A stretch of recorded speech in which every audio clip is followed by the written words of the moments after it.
I have worms in my stomach. Hello, everyone. My name is Jessica. Now I will ask for a little of your attention and tell you how important it is sometimes to pay attention to yourself. And it will not be about beauty salons, time with friends, or reading books. No, it's a little more serious than that.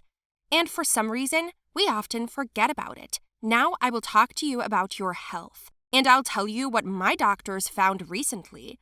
When I found out, I was shocked, scared, and confused. And then I learned that this can happen to anyone.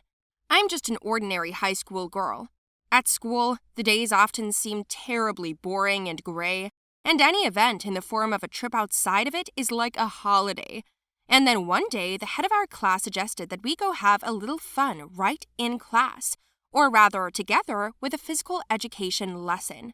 That day, our teacher agreed to stay with us and conduct the lesson in a different format. So we went to the pool. The pool opened in our city not so long ago, and we were the first to try it out.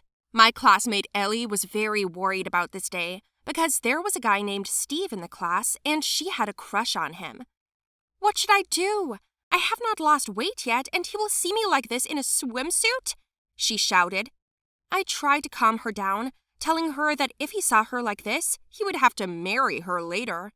"I'm not kidding," she said resentfully. Personally, I didn't really care, because I didn't like anyone in the class. Ellie asked me to sleep over the night before. She wanted to take a good shower and get rid of the extra hair, if you know what I mean. Of course, I did not refuse her. After dinner, she went to the shower, and then we chatted for another 3 hours. She was worried all the time. "My God, my friend, you're so excited, like tomorrow is your wedding night. Calm down, we're just going to the pool, the whole class," I told her, but it didn't help her. Well, the next day has come. We finally waited for this lesson and took the bus to the designated place. Upon arrival, we were pleasantly surprised because the building looked so-so from the outside. It was more like a dump, but inside it was cozy enough. We split up and went through the changing rooms. Yes, I hadn't seen my classmates in swimsuits yet. They were all noticeably grown up.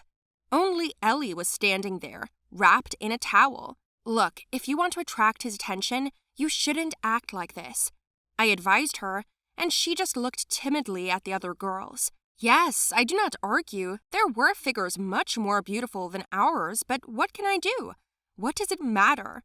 When we gathered at the pool, a man came up to us. He worked there as an administrator. He greeted us warmly and then read the safety instructions. After that, he asked us not to dive into the water and left. No one was listening to him by then. As soon as the teacher gave the go-ahead, we jumped into the pool. It was fun, really fun, but Ellie was still sitting on her towel at the edge of the pool, and I called her and pointed at Steve, but she wrapped herself up even more. After 40 minutes, I got tired of trying to persuade her and I just went swimming because time was passing. In general, we all had a lot of fun. The lesson flew by quickly and we reluctantly went back to school. "Ellie, why didn't you come with us? Your complexes will not lead to anything good," I told my friend on the phone in the evening. She just sighed and then said that she probably would never get over it. I went to bed, but I slept badly that night, despite my fatigue. My body ached and ached strangely, and I thought I must have caught a cold. In the middle of the night, I woke up with a fever. I had a sting. I drank the medicine and went to sleep again. The next day, I saw my classmates, and they looked as bad as I did. Everyone was sleepy, lethargic, and had no appetite. We couldn't really talk to each other because we were too lazy. When we went to the dining room, Ellie suddenly noticed some bumps on my arm. They spread before our eyes. After half an hour, I had bumps on both hands, and they itched, and I still had no appetite. After another 10 minutes, 2 of our classmates fell with acute abdominal pain. They were spinning around on the floor so much that I thought it was a stupid prank, but it was true.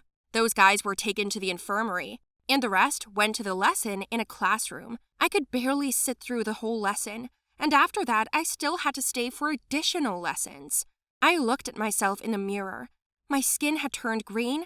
I didn't understand what was happening, and then I thought that I should sleep and everything might go away. Our class somehow gathered for an extra class, and then at some point, I saw that one by one, we all fell to the floor. I was the first one, I think. I don't know how much time passed, but I woke up in the hospital. My classmates and my parents were there, and my mother and Ellie were standing over me. In response to my question, my friend said that everyone in the class felt bad. "What about you?" I said, and Ellie replied, "I didn't swim in the pool yesterday." Then the doctor came up to us all. All the parents were very worried, and they had no idea what to think. And then we were told that worms had been found in our bellies.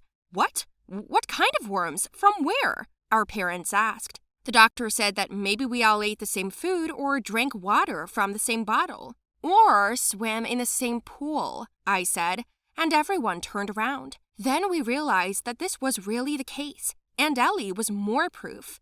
She was healthy because she didn't get in the water. These worms were eating us from the inside out, and we had to undergo a long and complicated treatment to get rid of them. Our parents went back to that pool and started dealing with the administration and found out that they had opened it underground. They had no documents, no cleanliness checks, and in general, now they could not get away with it. They broke down under the weight of mass applications to the court from our parents. As for us, we got better afterwards.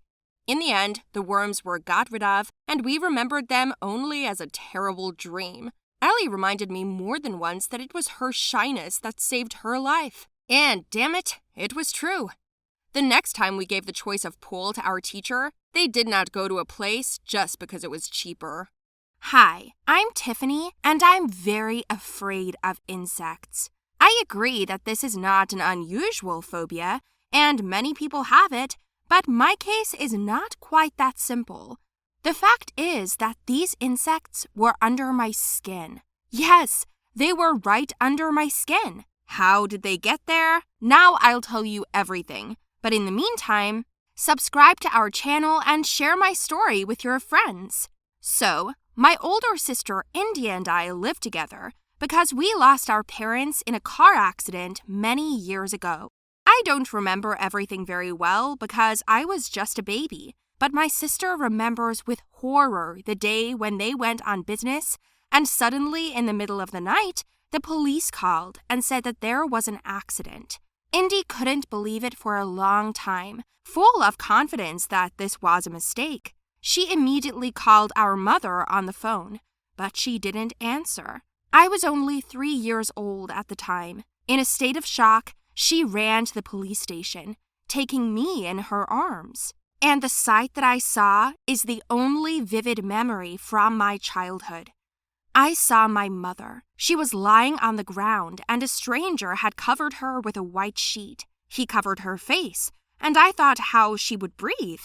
She must be uncomfortable. Indy sat down on the ground, hugged me, and began to cry loudly. I suddenly wanted to go to my mother so much, but they wouldn't let me. From that day on, my sister and I lived together. I still remember how she took me and herself to a psychologist. I still don't understand why. That aunt in the white coat warned us that we might have consequences due to psychological damage. Man, I didn't even know what the word damage meant. I often asked where our parents were, and each time, Indy reacted the same way, crying. At first, our relatives helped us. They often came to our home, brought food, gave money, played with me, and when time passed, Indy left school and went to work. Then she looked for a nanny for me and found an old woman who was half deaf and blind, but, as my sister said, not so expensive. It was only then that I realized that my mom and dad would never come back. Sometimes I cried at night, sometimes we cried together, but I saw less of Indy because she was so busy. That's how we grew up, dramatically matured due to circumstances. Our neighbors have been visiting us for many years, and some of them still do. They also bring us food, help with repairs around the house, with some serious papers. My mother was sociable. As my sister says, she was friends with everyone around her and was always friendly, which is why everyone loved our family. I grew up and Indy sent me to school. There, I was also treated with sympathy and understanding. It was annoying to some extent, but on the other hand, it was nice. When I started my transition age, I suddenly began to often remember the picture of the accident, and one detail did not leave my head: insects. For some reason, there were a lot of spiders or bugs under my feet. I wanted to crush them all, but I couldn't move because of my sister's embrace. And one night, I had a dream that I was in a room filled with insects. They surrounded me and attacked. Then I woke up from fear, and how I would scream. Indy came running to calm me down, but soon the nightmare continued. I remember sitting in a chemistry class, writing a lecture in my notebook, and I felt like something was moving inside my hand. I got scared, started scratching it, hitting it with my other hand, and screamed in horror, jumped up from the chair, and it stopped. I looked up and realized that the entire class was looking at me. It turns out that I also hooked my hand on a cone of sulfuric acid, which spilled and ate everything that was on the table. Indy was called to school. At home, when we talked, I said that I feel like I have insects running under my skin. She certainly didn't believe me and sternly told me not to behave like this anymore. The vile creatures came back to me that night. I saw something crawling under the blanket, and as soon as I put it away, I saw something crawling up my legs, and it was also moving under my skin. I jumped out of my seat again, waving my arms and yelling like a mad woman. Indy immediately came running and said, "You don't have anything there. You just think you do." This offended me because it meant that she thought I was crazy, and I wasn't. These spiders or beetles began to live all over my body, and each time brought me to hysteria. It has already become so common to frighten me to death in a store, in class, at home, or on a walk with friends. And constantly complaints were brought to my sister. I already lied to her, tried to hide it, but she didn't believe me. In the end, she took me back to the psychiatrist. I resisted, shouting that I'm not crazy, that I really have something inside and it needs to be removed. During the therapy session, I refused to talk until the spiders started moving again in my stomach area. I lifted my t-shirt and showed it to Indy and the doctor. I said, "Look, see, I'm not lying. Here they are." And I showed them my hand. Well, how can they not notice it? Because they are so huge. At this point, the doctor calmed me down, gave me water and sedatives.